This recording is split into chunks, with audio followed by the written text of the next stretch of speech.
औदुंबर निवासी भक्ताभिमानी राजा आधिराज सद्गुरु शिव चिदंबरेश्वर महाराज की जय। दास राजा राम महाराज की जय. ಸಂತಶ್ರೇಷ್ಠ ರಾಜಾರಾಮಕೃತ ಮರಾಠಿ ಚಿದಂಬರಗಾಥಾದ ಸರಳ ಅನುವಾದಕರು ಪರಮ ಪೂಜ್ಯ ಶಂಕರ ದೀಕ್ಷಿತ ಗುರು ಮಹಾರಾಜರು, ಕರ್ಕಿಹಳ್ಳಿ. ಅಧ್ಯಾಯ 41. ಮಾರುತಿಯು ದರ್ಶನಕ್ಕೆ ಬಂದದ್ದು. ಸ್ವಾಮಿ ಹೋತೆ ಕುಂದಗೋಳಾಸಿ, ಸ್ವಾಮಿ ಹೋತೆ ಕುಂದಗೋಳಾಸಿ, दावी प्रत्यय सर्वासि, दावी प्रत्यय सर्वासि, स्वामी होते कुंदगोळासि, स्वामी होते कुंदगोळासि.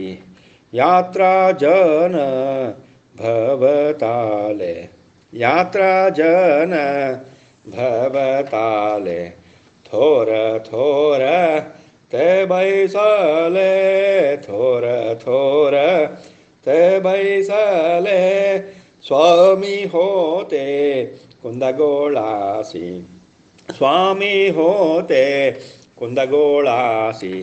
शास्त्री संपन्न पंडित, शास्त्री संपन्न पंडित, वैदिक थोर तो गृहस्था, वैदिक थोर तो गृहस्था, स्वामी होते कुंदगोळासि, स्वामी होते कुंदगोळासि. दास म्हणे चिदंबर, दास म्हणे चिदंबर, बैसे आनंद ईश्वर, बैसे आनंद ईश्वर, स्वामी होते कुंदगोळासि, स्वामी होते कुंदगोळासि. दावी प्रत्यय सर्वासि, दावी प्रत्यय सर्वासि, स्वामी होते कुंदगोळासि, स्वामी होते ಕುಂದಗೋಳಾಸಿ, ಸ್ವಾಮಿ ಹೋತೆ ಕುಂದಗೋಳಾಸಿ. ಚಿದಂಬರ ಮಹಾಸ್ವಾಮಿಗಳು ಕುಂದಗೋಳದಲ್ಲಿ ಇದ್ದ ಸಮಯ ಭಕ್ತೋದ್ಧಾರ ಕಾರ್ಯ ಕೈಗೊಂಡಿದ್ದರು.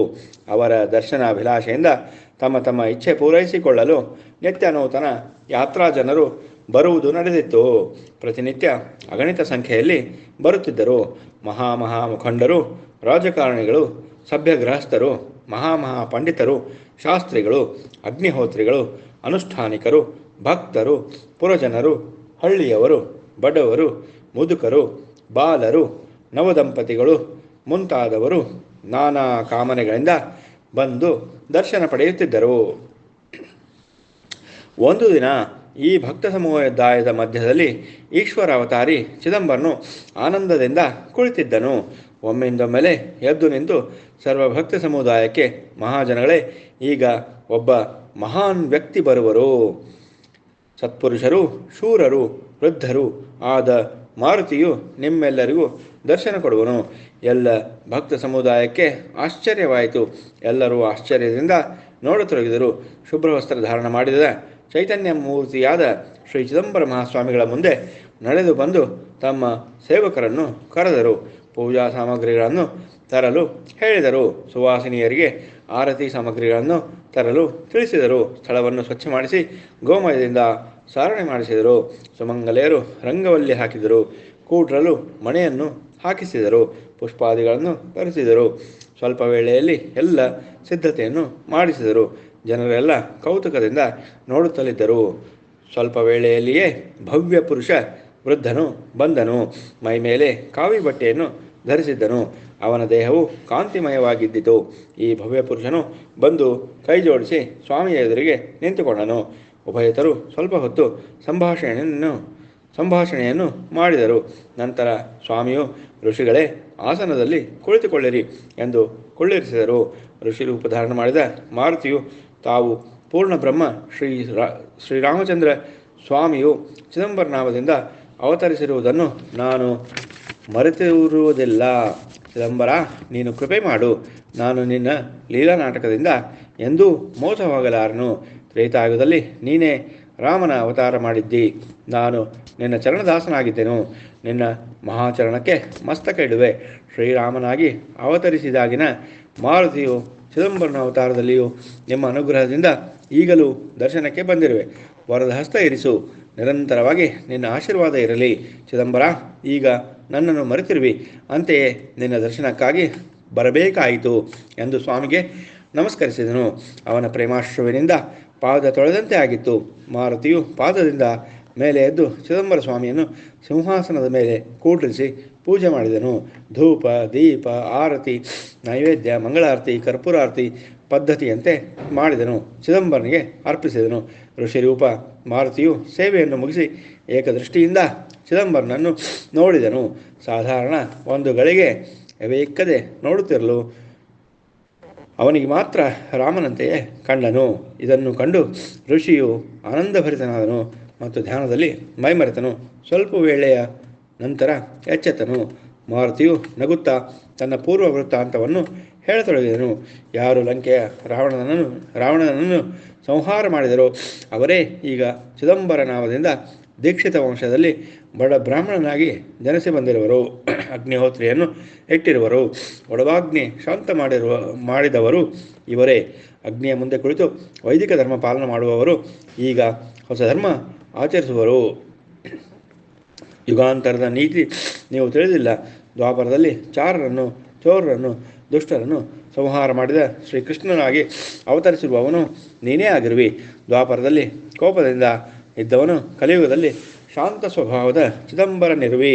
ಈ ರೀತಿ ಚಿದಂಬರನ ವರ್ಣನೆ ಮಾಡುವುದನ್ನು ಜನರು ಶಾಂತಚಿತ್ತರಾಗಿ ಆಶ್ಚರ್ಯಚಕಿತರಾಗಿ ಕೇಳುತ್ತಲಿದ್ದರು ಮತ್ತು ಆನಂದಯುಕ್ತರಾಗಿ ಕೇಳುತ್ತಿದ್ದರು. ಮಾರುತಿಯು ಸರ್ವಭಕ್ತ ಸಮುದಾಯದ ಕಡೆಗೆ ತಿರುಗಿದನು. ಅಧಿಕಾರವಾಣಿಯಿಂದ ಭಕ್ತ ಸಮುದಾಯವೇ ಚಿತ್ತಗೊಟ್ಟು ಕೇಳಿರಿ. ಚಿದಂಬರನು ಬ್ರಾಹ್ಮಣನಾಗಿ ನಿಮ್ಮೆಲ್ಲರ ಮನ ಪರಿವರ್ತನೆ ಮಾಡಿ ಶಾಸನ ಮಾಡದೆ ಉದ್ಧರಿಸುವನು. ಈತನೇ ರಾಮನು, ಈತನೇ ಕೃಷ್ಣನು, ವೈದಿಕ ಬಡ ಬ್ರಾಹ್ಮಣ ಎಂದು ಹೇಳುವನು. ಇವನ ಸ್ವರೂಪವೆಲ್ಲ ಒಂದೇ ಯುಗಕ್ಕೆ ತಕ್ಕಂತೆ ರೂಪಧಾರಣ ಮಾಡಿರೋನು. ಆಚರಣೆ ಬೇರೆ ಬೇರೆ ಆಗಿದೆ. ಪೂರ್ಣ ಬ್ರಹ್ಮನೆಂದರೆ ಇವನೇ. ಇದು ತ್ರಿಕಾಲಾಬಾಧಿತ ಸತ್ಯವೆಂದು ತಿಳಿಯಿರಿ.